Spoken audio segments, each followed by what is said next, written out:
Okay, one more time. Call to order the special meeting for East Lyme Board of Finance, Monday, April 15th, 2019.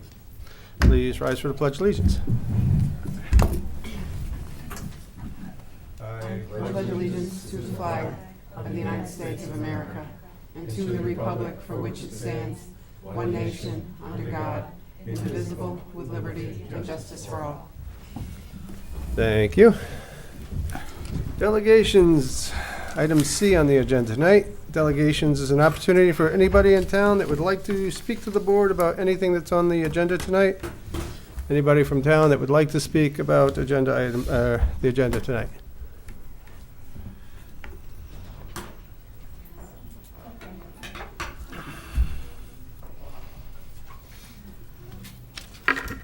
Hello, my name is Colleen Callahan. I live at 148 Giants Neck Road. I'm an educator in the district. I understand that this board is considering cutting an already bare bones budget. So I just have a few points that I'd like to make about that. We are the lowest paid district in the area, yet we are award-winning schools, and that's because of the people you attract.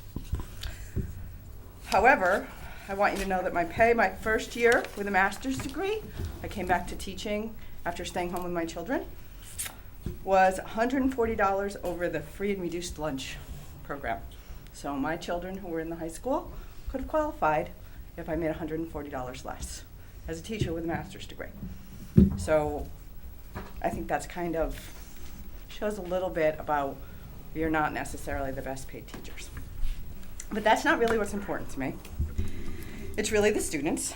And if you cut the budget, a bare bones budget, even further than what we already have, I don't know if you realize this, I teach at the middle school, but our technology is pretty old and deplorable. That impacts students' learners' outcomes. Pretty much daily, we have at least 3 computers that are down. We don't have enough computers in our Kiva for the students to use, meaning even one class of students. We have 80 kids in a Kiva. Between 20 and 25 kids in a class, we have 14 computers.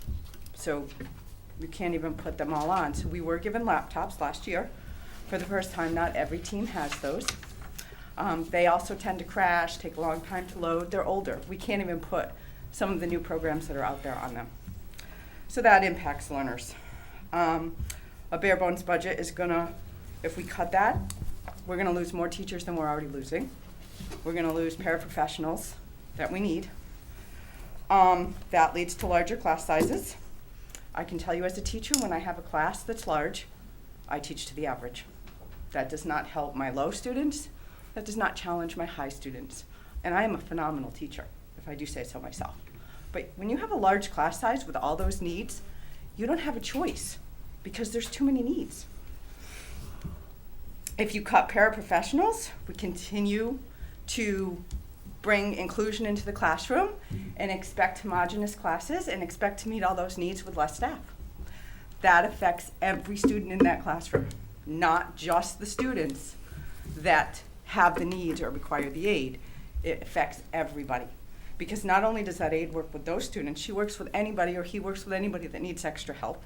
Number one, if I'm a teacher just teaching to the average and I have no supports, I definitely can't help anybody at the top or anybody at the bottom because I don't have the personnel to do it. Some other issues are, again, you guys were invited to come to my school. Nobody came to the middle school to check it out, what we do there, what we see every day. And the social emotional issues that we have to deal with are phenomenal. Again, you increase class sizes. We don't have the staff as it is to address some of those social emotional needs that these kids have. And then you increase class sizes so the teachers can't address them either. We spend a lot of our time, especially me, helping students just navigate their day. With larger class sizes, we won't pick up on the little things that we don't catch. And that all affects learners' outcomes. And as a taxpayer, parent, and teacher, I am tired of every year my superintendent and my principals who actually ask me what I want and ask me what I need as a teacher come to this board with a budget, and this board consistently tries to cut that budget. Yet you've never asked me as a teacher what I need. Nobody's ever come to visit my school, my classroom, never. But my superintendent does, my principal does. We hired them for a reason. They actually know what we need. So it would be nice if this board would listen to them.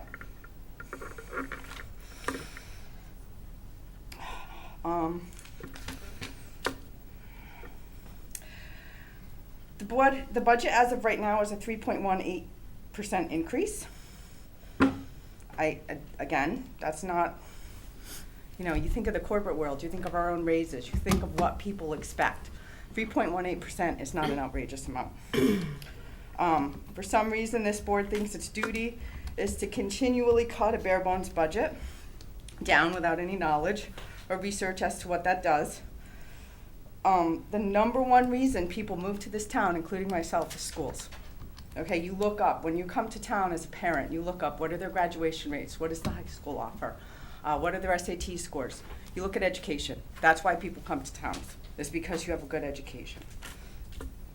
We don't come for a golf course. We don't come for stores that are in town. It's about making sure that your kids are going to get a quality education. If we don't start pleasing those parents and those students and giving them what we need, we're not going to have those quality education schools anymore. We're not going to attract people. We're not going to attract great teachers. So I think you really need to start considering the future, what you want from our schools. Do you want to be known as East Lyme, the town that used to have good schools? Or do you want to be known as East Lyme who has good schools? And if you want to be known as East Lyme who has good schools, you actually have to invest in them. I've lived in a lot of different places across the United States. I've always moved into good school districts because I'm a teacher, obviously. I had 2 children. That was very important to me. I can tell you that East Lyme is a very good school system. East Lyme also has some things to improve on and could get better on. East Lyme has a ways to go either way, but it's up to this board to decide which way we're going to go. Because if you continue to cut us, we're going to continue to go down. We're not going to be the award-winning schools. We're not going to attract the good teachers. We're not going to attract the families that want their kids to go to high-level colleges. We're just not. Thank you. Thank you. Thank you. Public delegations. Anybody else that would like to come and speak before us today about the agenda items? Any other comments? Any other comments? Okay, hearing none, I'll close public delegations. We'll move on to old business. Old business, outstanding information. We have before us a sheet. Anna, you want to walk us through what it is you handed out? Well, I'll start with your bottom left-hand box. You asked for $162,000 in cuts from my budget, for the town government budget, I should say. We've identified those cuts, and we're doing so in a number of different ways. I guess we'll go through it one by one. We know about the hook truck that we're taking out of the. There was a moment. I mean, every vote you had the other night, we were talking, was that with a hook truck or without? So we know that that's the $39,909. Contingency, we're taking a mere $20,000 out of that. We really wanted to keep that as much as possible, given the tight budgets that we have. We've knocked our police officer down to a half a year. We'll start that somewhere in January, that officer. The public library, we cut $15,000. The proposal was up to $25,000, I heard the other evening. We went down to $25,000. 15. 15. It was 25. 15. The next 2 items are Parks and Rec with $2,000 out of materials, $4,000 out of field maintenance. And then there's related worker fringes.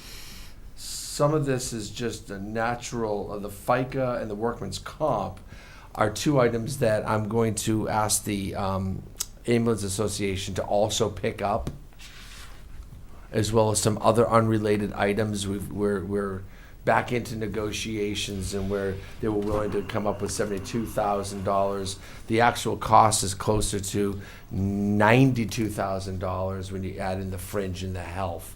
So I'm asking them to come up with half of that. The delta between the 72 and the 92. So they'll come up with an extra 10 per firefighter. We'll come up with 10 as well. That brings them up to an uncomfortable level, but I think we need to do that because when we did the math, it was, a total of $40,000 to the town to add these firefighters that they're asking for and they're willing to pay for, but I needed a little bit more. So some of that money is, buried in the health, dental, FICA, and workman's comp, where really we're going to have a corresponding revenue, if you will, from the from the ambulance association.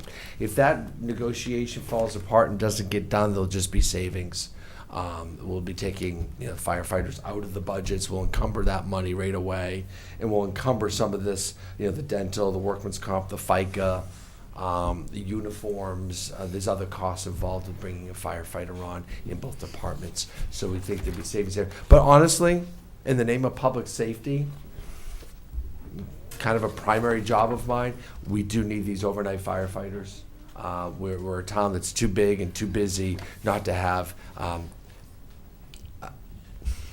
appropriate response between the hours of 11 p.m. and 6 a.m. We need a better response. So that's holding strong with that. Labor Town, we're taking money and putting money into the legal labor attorney for town business, who needs some money in there. We didn't think that was going to be enough. But we're taking money out of public safety. We're through most of the negotiations. We have a couple major sticking points, one of them being the firefighters, overnight firefighters, and a couple other issues that are going to come up through the course of the year. But we took out $15,000 in labor. That brought us to our total of $162. Mark, I'm sorry, I wasn't giving you my full attention. When you were talking about the police officers, would you just explain again where you took the 25 from? I think budgeted is $60,000. We're going to cut $25,000 out of their budget. $60,000 for the labor of a firefighter, of a police officer, for a full year. So how do you propose to do that? We're going to start them in January instead of July. Okay, thanks. We really could use them in July, but I just couldn't do both, and I needed the dispatcher because if you remember the dispatcher issue, I don't want to go deep on this, but we're spending $60,000 to save $40,000. I mean, the delta is only $20,000. They're paying so much in overtime, and I talked to the chief about the extra dollars per hour. We talked about that. He says the bottom line is I have too many shifts I got to fill, and I have not enough people who have that much time to be a part-timer. If we go full-time, 5 of those 10 shifts would be covered. And he can get 5, and he thinks he's not going to have a problem with the overtime. So really that overtime issue goes away. He just needs 1 or 2 people on that roster who will answer the bell and say yes, they'll work some of those 5 shifts. And he's very confident that this will solve a problem. I want to give him his dispatcher. Okay. The police officers who've gone this long, we really need a lot more, but adding 1 halfway through the year, that's the move. That's the move for now. I wish I could put them on right away. There's going to be so much transition over there. It would have been nice for them to get ahead of the curve a little bit because, a senior sergeant puts in his papers for, I'm leaving in a month kind of thing. We got to go out and do boards, scramble, find somebody, put them through school or whatever. And they're going to be behind for a while. But I think the money they save with some of the senior guys leaving, they'll be paying for the extra overtime they'll incur with the transition. But this is the way to go. I've talked to all the department heads. So Anna, can you help us out? This is a tickler issue because I want to be on top of the overtime issue for dispatch because I'm hearing it's going to go down, right? So would you be mindful of that budget and report to us on that? I mean, I might forget to look at it every month, but I want to make sure that what we say is what we're going to do because it's a lot of issues for us to remember here. That's an issue that's important to me is the overtime budgets, and I'd appreciate it if you'd talk to us about that on a regular basis. What budget number is that? 215. So just, this is more of an admin thing, but on that list of allocations that you cut, what's the, for instance, on the police line, what's the 25? 01-25-216. What does the 25 mean?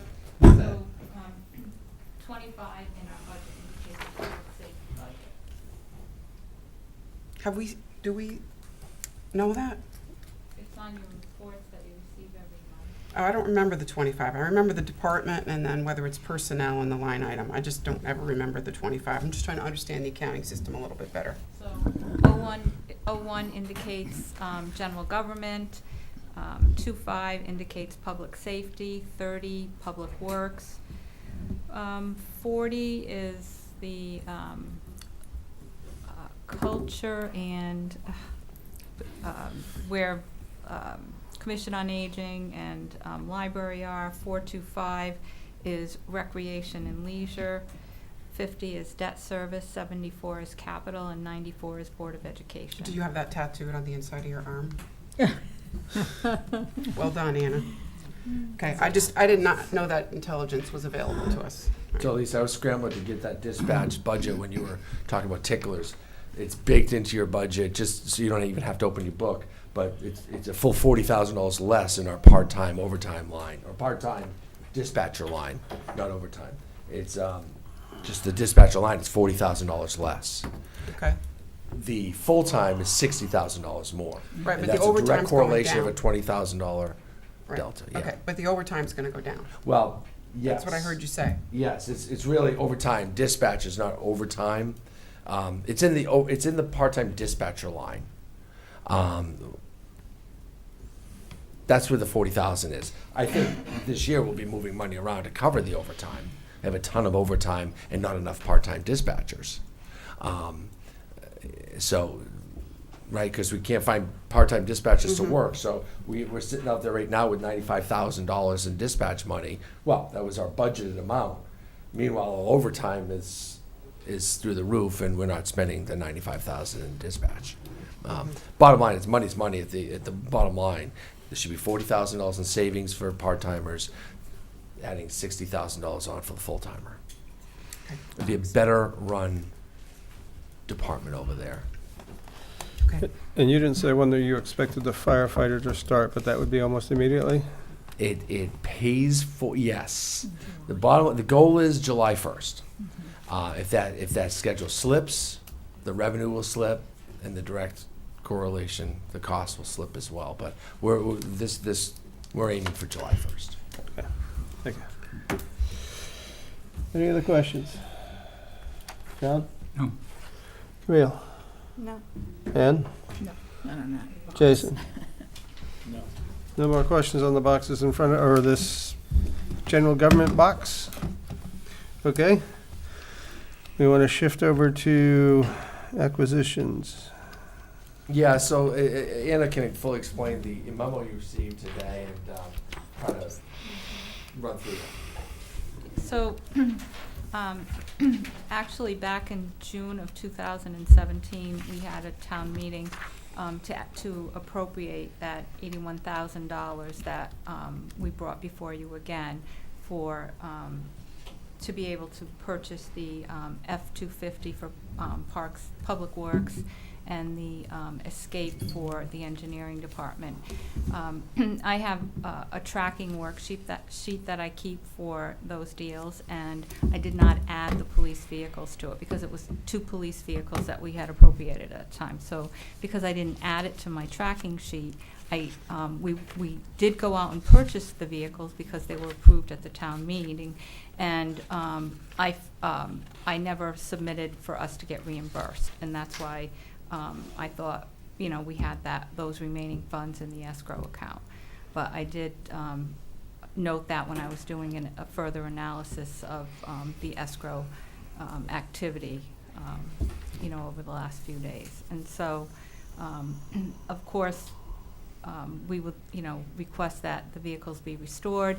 And so, in its place, removing the snowplow funding that we had in that department for $7,500, and reducing the amount we allocated for the reval by $9,330, with the thought that in July, when we do an in-depth analysis of the CNRE fund, we would be able to make up any difference out of that fund. Or actually, at this point, we could wait until this time next year, because the plan is in early 2020 to go out to bid for the reval. So by the time we're at this point in the budget process, we're going to know exactly how much we need.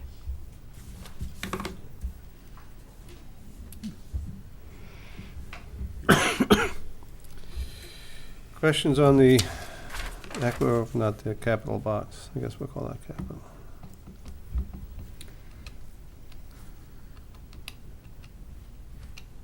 Questions on these trucks that Anna just described?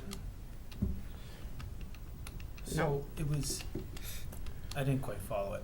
I apologize. So basically, we were showing a higher number where? Because we didn't pull this out. So if you remember the items that came before you to purchase vehicles with remaining funds in prior year acquisition Right. programs, not all of those funds were available. And so we were going to purchase the F-250 and the Escape now. However, because those funds aren't available, we're not going to be able to do that. So the request is to put those vehicles back in the budget. Okay, all right. And for the funding we need to add for that purpose, we have suggested places to make the corresponding reductions. Okay. Can you repeat, Anna, where you would like to make those reductions? 7,500 snowplows, and it's 0170, 724, 700, 716, Oh, they're down here in the bottom right. Okay. and then the reval. They are written right on there for you. So the net reduction in that area would remain the same.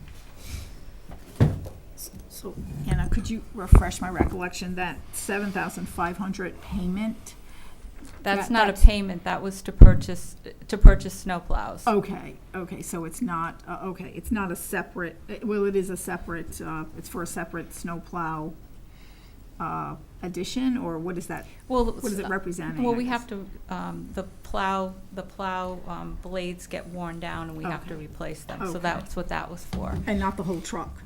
Correct. Thank you. Yes. Okay, because it was looking like an average payment, for your debt, Yeah, for you those hear vehicles. the plows scraping on the ground. Yes, Yeah, okay. we Right, have, thank they you. wear out.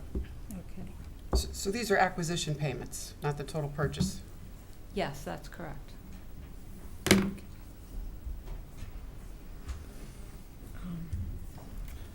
So it was only the snowplow blades for $7,500? I was just curious. We go through that much money in snowplow blades a year? $7,500? Wow. That's a lot. No, every couple of years. Every couple of years. That's why we're not gonna get them this year, we'll push it off for years. Every Okay. couple of years. I mean, there's, No, there's a lot of is plows there and trucks. 17 Yeah, of them? And some, get beat up more than others. So was this for a We buy it. snowplow or just the blade? Blades. Just the blades? Yes, Oh, okay. yes. I thought there was an extra snowplow itself that had to get replaced. And then we're going to reduce the 130 and the reval line by 9330. Correct.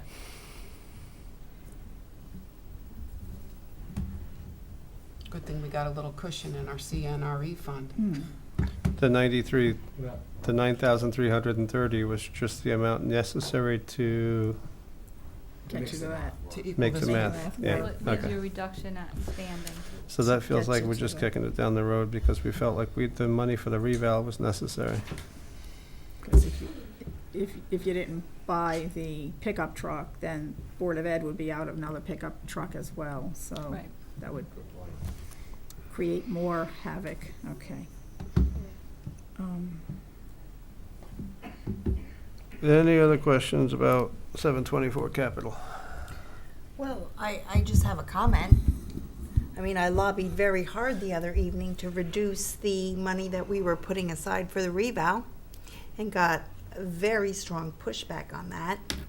And now all of a sudden, that we forgot that money that was targeted for the police vehicles had already been spent. Now all of a sudden, we can free up $9,330. So clearly, I'm not happy with the logic here. And if it were up to me, I would say, let's push back on the Ford Escape.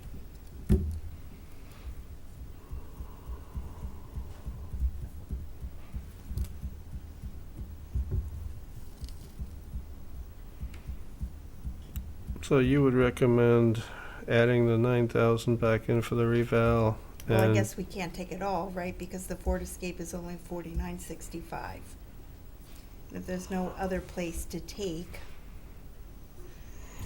what's $93.30 less the $49.65? 44-ish. $43.65. Right. Yes. We heard a very strong argument the other night why it was a bad idea to reduce the funds for the reval, $130,000 for the next 2 years. Which is why I just made the comment that I did, because I agree, it just feels like we're kicking the can down the road. Yes, For the Bill, I revamp, agree. yeah. We made a mistake. Oops.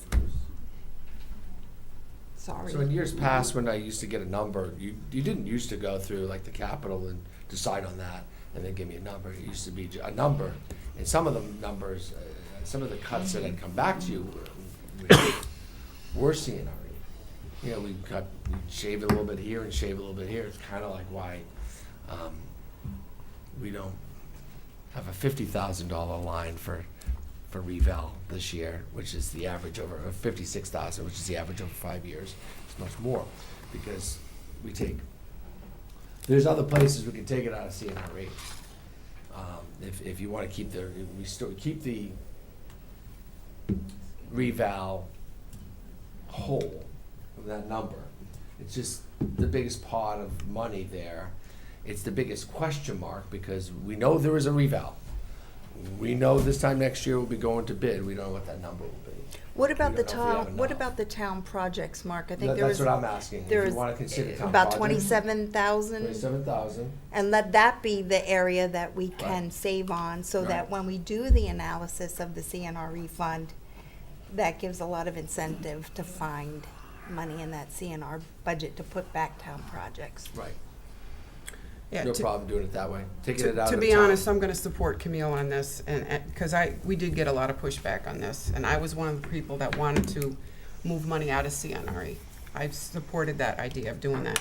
And it is rather inconsistent to go to that pot now, so I'm gonna support her on this, and I'd like us to go to another pot. If we wanna go to projects, fine. We'll go to town projects instead. It seems like that was a hot button issue, even though they're all CNREs. And we really don't know how much money is there to scrape and save and do an analysis of it. Still, Right, that but would if be- the argument that would is, be- right, you know, if the argument's That was good a one hot day, it should be good at the next meeting. If that was a hot button the other night, Okay. no problem, take it out of the town projects. In years past, we've had $100,000 in town projects.